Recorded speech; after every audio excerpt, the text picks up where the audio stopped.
जय श्री राम दोस्तों। दोस्तों, इस बात में कोई दो राय नहीं है कि हम सब एक झलक पाने के लिए अपने इष्ट की बेताब बैठे हैं। राम मंदिर में जाने के लिए और भगवान श्री राम के बाल रूप के दर्शन करने के लिए बहुत बेताब हैं। इतनी बेताबी है कि बहुत सारे भक्त तो ऐसे हैं जो कि सुरक्षा बैरिकेड तोड़ रहे हैं और भक्तों को मतलब कि कंट्रोल में लाने के लिए जो यूपी की पुलिस है उसे बहुत मशक्कत करनी पड़ रही है, बहुत समस्या उनके सामने आ रही है। लेकिन इसके बावजूद कुछ भक्त ऐसे हैं जो कि अचानक से मंदिर में पहुंच जाते हैं, गर्भगृह में पहुंच जाते हैं, भगवान श्री राम के बड़े इत्मीनान से दर्शन भी पा रहे हैं। और उनमें से एक, जी हाँ, बंदर कहला रहा है, वानर कहला रहा है। और बहुत सारे लोग उसे, जी हाँ, उस बंदर को भगवान श्री राम का परम भक्त हनुमान भी कह रहे हैं। अब ये सच है कि झूठ कि वो खुद हनुमान हैं जो दर्शन करने के लिए आए वानर रूप में, या फिर एक आम साधारण सा बंदर। अब पहली बात तो ये यदि हम उसे हनुमान माने तो वो हनुमान है, और यदि ना माने तो एक बंदर है। लेकिन वो दर्शनों के लिए क्यों आया, इसमें बहुत बड़ा सवाल है। और ये सवाल अपने आप में एक जवाब भी है कि प्रभु के दर्शन करने के लिए आया, वो तो आएंगे। और दोस्तों, ये चीज़ें मतलब भगवान श्री राम का मंदिर जब बन रहा था तब भी, मूर्ति बन रही थी तब भी, और जब कोर्ट में मामला था तब भी बंदर कहीं ना कहीं जुड़े रहे हैं मंदिर नाम से, उसके काम से, या फिर यूँ कहें कि अयोध्या से। और उससे पहले जब भगवान श्री राम माता सीता की खोज में वन में थे तब भी, बल्कि यूँ कहें कि तब पहली मर्तबा, पहली बार भगवान श्री राम अपने भक्त हनुमान से मिले थे। और उसके बाद से सिलसिला लगातार जारी है।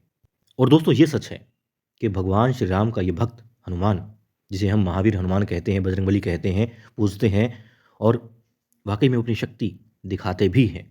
वो अपनी ताकत, अपनी, जब हम अपनी आस्था उनमें लगाते हैं तो अपनी शक्ति वो दिखाते भी हैं, हमारे काम बनाते भी हैं। और वो वाकई में धरती पर हैं भी, क्योंकि भगवान श्री राम ने उनसे कहा था कि आप सदैव जो हैं, मतलब कलयुग में भी आप रहेंगे।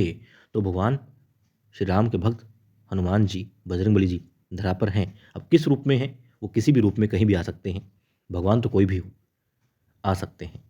और जब खुद अपने आराध्य का दर्शन पाने के लिए उन्हें आना हो तो वो किसी भी रूप में आ सकते हैं, किसी इंसान के रूप में भी आ सकते हैं और बंदर के रूप में भी आ सकते हैं। तो हो सकता है वो हो, लेकिन इस मंदिर से लगातार जुड़े रहे हैं बानर, बंदर के किस्से। और दोस्तों, कोई आसान बात नहीं है। 5 लाख, ये जितने भी लाखों की संख्या में भक्त हैं, लोग हैं, इंसान है, और उनके बीच में बड़े आराम से कोई बंदर आ जाए, नहीं, वो डरेगा।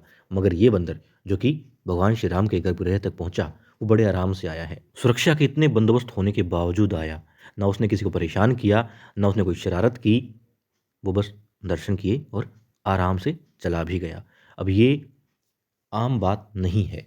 और ये भी देखा गया कि मूर्ति की प्राण प्रतिष्ठा से पहले भी देखा गया, जो आसपास के घरों पे भगवान श्री राम के झंडे थे, तो वहाँ भी एक बंदर एक झंडे को मतलब कि छेड़ रहा है। उससे मतलब आप कह सकते हैं कि उसने कहीं से भी उसको नुकसान नहीं पहुंचाया झंडे को, मगर झंडे के साथ में उसके पास में वो देखा गया। ये भी साधारण बात नहीं कही जा सकती। यदि सिर्फ ये होती तो साधारण होती, मगर उसका मंदिर में भी आना। और इतना ही नहीं, अरुण योगीराज ने बताया था कि जब भी वो मतलब 7 माह उन्हें लगे मूर्ति को आकार देने में, तब भी एक बंदर आया करता था, निश्चित समय पर आता। अब वो वही बंदर हुआ करता था, दूसरा हुआ करता अलग बात है, उसे नहीं पता क्योंकि कोई पहचान नहीं थी उसकी ऐसी खास। लेकिन एक बंदर आया करता था, हमेशा आया, लगातार आया, हर रोज आया। ये भी साधारण बात नहीं है। और जब ये सारी बातें दूसरे से जुड़ जाती हैं तो हमारी आस्था और प्रबल हो जाती है, विश्वास और अडिग हो जाता है।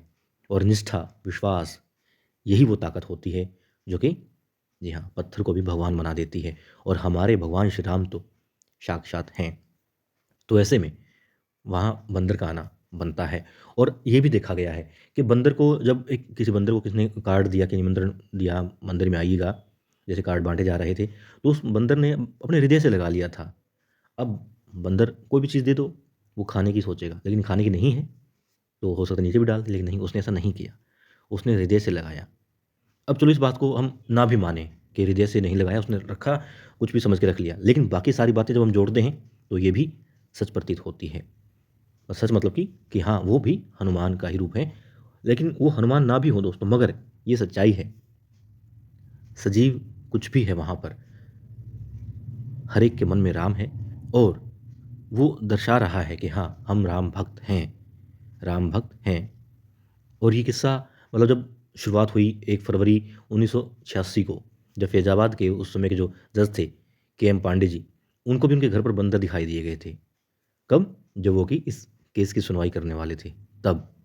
और तब वो मान गए कि हाँ, वाक़ई में ये सच्चाई है। उन्होंने चमत्कार देखा, यकीनन देखा, और जब फैसला लिया तब भी उन्हें लगा था कि हाँ, बजरंगबली की झलक उन्हें लगा कि हाँ, काले बंदर की झलक उन्हें दिखाई दी है, जब वो फैसला लिख रहे थे तब भी। तो ये बात भी साबित करती है, अब इतना बड़ा, इतने बड़े कद पर बैठा इंसान बेतुकी बात नहीं कर सकता, कुछ भी यूँ ही नहीं कह सकता। उसे अंदर से जब भी बात लगी होगी तभी कही होगी। अब चाहे जब भी अयोध्या में राम मंदिर को लेकर के जब भी आतंकवादी हमले हुए हैं, कुछ भी हुआ है, तब भी दोस्तों हमने देखा है, पाया है कि बंदर वहाँ पर मौजूद रहे हैं और उन्होंने वहाँ पर जो घटनाएँ होनी थी या जो रची गई थी साजिश, उनको नाकाम किया है। चाहे वो एक बार 5 ही थे, आतंकवादी थे, वो खुद ब खुद के हथियारों से ही मारे गए, वो घटना हो, या फिर जब जगह-जगह बम विस्फोट करने के लिए बम लगा दिए गए थे, तब भी बंदर ने खुद एक, जो कि ढूँढ नहीं पाई थी, जो बम निरोधक दस्ते की टीम थी, एक बम तक बहुत लास्ट में पहुँची, मगर क्या पाया जब कि बंदर ने तार काट दी थी, जो कि वाटर कूलर में लगा हुआ था। इस पर फ़िल्म भी बनी हुई है और सच्चाई है, ये वाक़ई में सच्चाई है दोस्तों। अब चाहे वो 1986 का मामला हो या 5 जुलाई 2005 का मामला हो, आतंकवादी हमला, और या फिर उसके बाद में 1999 में जो रेलवे स्टेशन पर बम रखे गए थे, वो हो, 2001 में हो, जब भी हुआ है, तो बंदरों की मौजूदगी पाई गई है और बंदरों की वजह से ही दुश्मनों की वो साजिश नाकाम भी हुई है। हमेशा ऐसा होना मतलब कि स्वाभाविक नहीं है। 1-2 बार हो जाए, ठीक है, अनजाने में हो गया, लेकिन नहीं, ऐसा नहीं हो सकता कि हर बार आपको कोई आकर के बचा ले, और इंसान नहीं, बंदर बचा ले। तो यहाँ पर यकीनन हम कहेंगे कि वो खुद हनुमान हों कि ना हों, मगर उनमें भगवान की दी हुई बुद्धि है और उनके भेजे हुए ही वो, जी हाँ, रक्षक थे हमारे, जो वहाँ रक्षा करने के लिए आ गए। अब वो बजरंगबली जी के साथी हो सकते हैं, जो वानर सेना उस वक़्त थी, उनमें से कोई हो सकता है, या फिर नई उन्होंने सेना तैयार कर रखी हो, वो हो सकती है। मगर ये तय है, ये सच्चाई है कि बजरंगबली जी खुद भी इतने ही आतुर होंगे, इतने ही व्याकुल होंगे, इतने ही उत्सुक होंगे अपने रामलला के दर्शनों के लिए, उनको साक्षात देखने के लिए, इसलिए वो कोई भी रूप धर कर के आ सकते हैं। लेकिन अब वो चाहे आम बंदर हो या बजरंगबली जी हों, हमें इतना करना चाहिए कि जो भी पशु-पक्षी है या कोई भी जीव है, हमें उसके प्रति अब आस्था रखनी है, दया भाव रखना है, ताकि हम किसी को भी नुकसान ना पहुँचाएँ। और दोस्तों, एक इशारा भी हो सकता है प्रभु का, भगवान श्री राम का या फिर बजरंगबली जी का, कि अब इतने भक्त वहाँ पर आएँगे, लाखों की संख्या में अब भी पहुँच रहे हैं, अब देश-विदेश से दूर-दूर से आया करेंगे, तो अब वहाँ पर बंदर अपने आप बहुत, अभी तो मतलब 1-2 हैं, बहुत कम दिखाई दे रहे हैं, लेकिन धीरे-धीरे हम पाएँगे कि मंदिर के चारों तरफ, मंदिर में भी सैकड़ों संख्या में बंदर दिखाई दिया करेंगे। और ये इसी तरफ भी इशारा है कि उन्हें परेशान ना किया जाए और उनसे आशीर्वाद ही लिया जाए। दोस्तों, ये तो बात थी तर्क की कि हाँ, ऐसा हो सकता है, नहीं हो सकता है। लेकिन यदि मैं अपने दिल की बात कहूँ, तो मैं मानता हूँ कि हाँ, भगवान हो सकते हैं। क्यों? क्योंकि यूँ ही कोई नहीं आएगा मंदिर में। वो क्या कोशिश करते, कुछ फल उठा लिया या किसी से कुछ भी, मतलब बंदर शरारत करता है, बच्चों को ही बुलाता है कि बंदर की तरह हैं। तो वो उसने शरारत नहीं की। उन्होंने शरारत करने की बजाय आराम से गए, दर्शन किया, कोई खाने-पीने की चीज़ उठाई नहीं, कुछ पटका नहीं, कुछ गिराया नहीं। नहीं, बड़े आराम से गए और आराम से दर्शन करके आए। तो वो ये सीख भी दे रही हैं कि भई दर्शन करने के लिए लड़ाई झगड़ा मत करना, आराम से कतार में रहना, कतार में आकर के आराम-आराम से दर्शन करना, इंसान हो, इंसान बने रहना और हर जीव का सम्मान करना।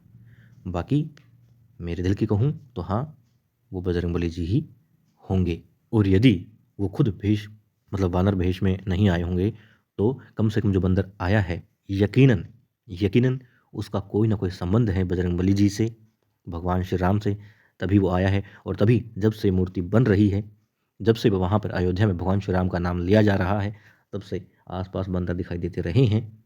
जब भी चाहे मुश्किल की घड़ी हो, चाहे खुशी के पल हों, हर वक़्त बंदर दिखाई दिए हैं। तो हमें, हमारा कर्तव्य ये बनता है कि हाँ, हम सम्मान करें और हर बंदर को, मैं ये नहीं कहूँगा कि बजरंगबली जी मानें, लेकिन उसे एक जीव मान करके उस पे अत्याचार ना करें और हो सके तो अपनी मानवता का प्रचार करें, प्रसार करें और साथ ही उसे भगवान श्री राम का भक्त मान करके उससे प्यार करें।